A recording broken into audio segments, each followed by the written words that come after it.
Morning friends, how the heck are you? Well, the royalists will be going mad in the comments again because the royalists, like sheep, believe the previous Daily Mail stories about Meghan and Harry being ejected from Netflix and no further material being produced. They believe the Daily Mail and the insider at Netflix that said Harry and Meghan are not well liked and the sales of the wine were poor, so we're not going to do anything else. This is the absolute truth. Meghan's locked in negotiations for a new Netflix deal. And why wouldn't they be? Netflix, billion-dollar business, no success when they see it. These two together are success. Netflix have signed a multi-million-pound supply chain deal with Meghan and Harry. They're not going to walk away from that when the products are flying off the shelves like hotcakes. The series are huge successes, and these two have much more material in them because they turn up, do good, and their lives are actually interesting. It's weird that royalists watch my channel. You're all welcome to do it. It helps my views. It's a bit odd though that you'd follow a channel that supports two people that had to change their lives by leaving the country to stay alive and build a better life. Weird. Anyway, whether you are a royalist or not, well done to the Lionesses for last night's performance. Off the scale talent. Indescribable. Here we go again, folks. I'm sitting here with my morning coffee, scrolling through the endless stream of royal gossip. And what do I see? Another day, another desperate attempt by the British media to predict Meghan's downfall. This time, they're going all in on her Netflix partnership, with headlines screaming about impending doom and inevitable failure. The audacity is honestly breathtaking. You know what's absolutely fascinating about this whole circus? It's the predictable pattern that plays out every single time. The tabloids and their army of so-called royal experts line up like vultures, practically salivating at the thought of being able to say, "I told you so," when things supposedly go wrong. They've turned negativity into an art form, and Meghan is their favourite canvas. But here's where it gets really interesting. Just when these media prophets think they've got it all figured out, reality comes knocking. Netflix steps up and basically says, "Hold up there, keyboard warriors, we're actually thrilled with Meghan." And suddenly the same journalists who were writing her obituary yesterday are scrambling to rewrite history, calling her a visionary genius with unparalleled business acumen. The whiplash is absolutely incredible to watch. One moment, she's apparently unemployable and destined for failure. The next, she's an unstoppable force who can do no wrong. And here's the kicker they think we don't notice. They quietly delete their old tweets, archive their pessimistic predictions, and hope the internet has collective amnesia. Spoiler alert, it doesn't. This brings me to one of my favourite recent observations. And credit where credit's due, Martin Gould absolutely nailed it when he compared Harry and Meghan to hot sauce. It's such a brilliant analogy that I can't stop thinking about it. Think about it for a second. Hot sauce is bold. It's fiery. It's impossible to ignore. And it transforms everything it touches. Even if you're not a fan, you know when it's there. It demands attention, sparks strong reactions, and makes everything more interesting. That's exactly what the Sussexes have done to the royal landscape. The monarchy, let's be honest, can be pretty beige. It's centuries of tradition, protocol and predictability wrapped up in a neat conservative package. Then along comes Meghan and Harry the Sriracha on the scrambled eggs of royal life, and suddenly everything is more vibrant, more controversial, more alive. They brought colour to a world that often felt monochrome. They injected passion into proceedings that could be painfully procedural. They dared to have opinions, to show emotion, to be authentically human in an institution that often prizes stoicism above all else. And that authenticity, that willingness to be different, is exactly what sets them apart and exactly what drives their critics absolutely wild. The Daily Mail. Oh, the Daily Mail, they're the absolute champions of this royal flip-flop game. Their commitment to being consistently inconsistent is almost admirable in its shamelessness. They've got headlines ready for every possible scenario. Meghan's Midas touch turns everything to gold, sitting right next to Meghan can't sell water in the desert. They just pick whichever narrative fits the day's news cycle. When they think she's down, they're absolutely vicious, circling like sharks who smell blood in the water. But the moment she succeeds, and she always does, suddenly she's resilient, unstoppable, a modern-day business mogul who could sell ice to Eskimos. There's no shame, no self-awareness, just pure, unadulterated chaos masquerading as journalism. Their readers must be getting whiplash from all the back and forth. But the paper said she was finished last week. Sorry, love. That was last week's narrative. This week she's apparently the second coming of Oprah Winfrey. The Daily Mail's obsession with the Sussexes is frankly endless entertainment, and it serves as a perfect reminder to take everything they publish with not just a grain of salt, but an entire shaker. What makes this even more ridiculous is that Meghan's actual track record speaks for itself, and it's absolutely golden. Let's run through the facts, shall we? The Invictus Games coverage was a massive success. Their Netflix documentary became the platform's biggest debut ever in the documentary space. Harry's memoir, Spare, broke sales records left, right and centre. Every single project they touch generates enormous buzz and delivers real results. This isn't luck, folks. This isn't some cosmic accident or media manipulation. This is two people who understand their brand, know their audience, and deliver content that people actually want to consume. They're not just making money, though, they're certainly doing that successfully. They're building an empire with purpose and meaning. Their platform isn't just about entertainment.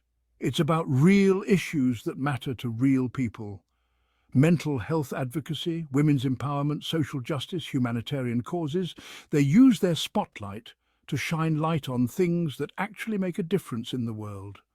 And that authenticity, that genuine commitment to causes bigger than themselves, is exactly why their audience is so loyal and engaged. Take Meghan's lifestyle brand, American Riviera Orchard. The woman literally broke the internet before she'd even sold a single product. That's not marketing magic or PR wizardry. That's genuine brand power. She's built a global following under the most intense scrutiny imaginable, with every move dissected, every choice criticized, every decision questioned. And yet, she's not just surviving, she's absolutely thriving. So when people claim that their Netflix deal is shaky or doomed to fail, it's honestly laughable. Netflix isn't run by idiots. They know they've got not one but two golden geese, complete with that essential hot sauce factor. Whatever Harry and Meghan produce, people watch it, people talk about it, people engage with it. Their success isn't a fluke or a happy accident. It's the result of hard work, authentic connection with their audience, and genuine star quality. They're playing the long game, and they're winning at it spectacularly. While their critics are stuck repeating the same tired predictions of doom and gloom, Harry and Meghan are out there actually building something meaningful and lasting. The haters simply can't keep up, and their frustration is becoming increasingly obvious. The negativity aimed at the Sussexes has honestly become quite sad to watch. It's like some people have made hating them their full-time job, finding fault with absolutely everything they do, no matter how harmless or positive. If Meghan wears red, it's a secret political statement. If she chooses navy blue, she's trying too hard to blend in with royal tradition. There's literally no winning with these people. If Harry smiles, it's fake and forced. If he looks serious, he's clearly miserable and regretting all his life choices. The double standards are not just endless, they're exhausting to witness. It must take incredible mental gymnastics to be that consistently cynical, to twist every gesture and word into something negative and sinister. The truth is, this level of obsessive hatred usually comes from one place: jealousy. They can't stand to see the Sussexes happy, successful and thriving on their own terms, completely outside the royal bubble that so many people seem to think should define and confine them forever. The comment sections are absolutely full of angry keyboard warriors who've never met Harry and Meghan, yet somehow consider themselves experts on their marriage, their mental state, their business decisions, and their parenting choices. These people are mad if the Sussexes stayed in the royal family. They're mad that they left. They're mad if they make money. They'd be mad if they didn't. It's a never-ending cycle of manufactured outrage. And frankly, there's no winning with people who are determined to be angry, regardless of reality. The so-called royal experts are honestly the worst offenders in this whole charade. They've built entire careers out of criticism and speculation, making their living by being professionally petty and personally vindictive. Their takes are driven not by journalistic integrity or genuine insight, but by professional jealousy and a desperate desire to stay relevant in an increasingly crowded media circus. What drives them absolutely mad is that Harry and Meghan have achieved something they never could: global relevance that extends far beyond the narrow confines of British tabloid culture. Their influence reaches millions of people worldwide, inspiring positive change and meaningful conversations about issues that actually matter.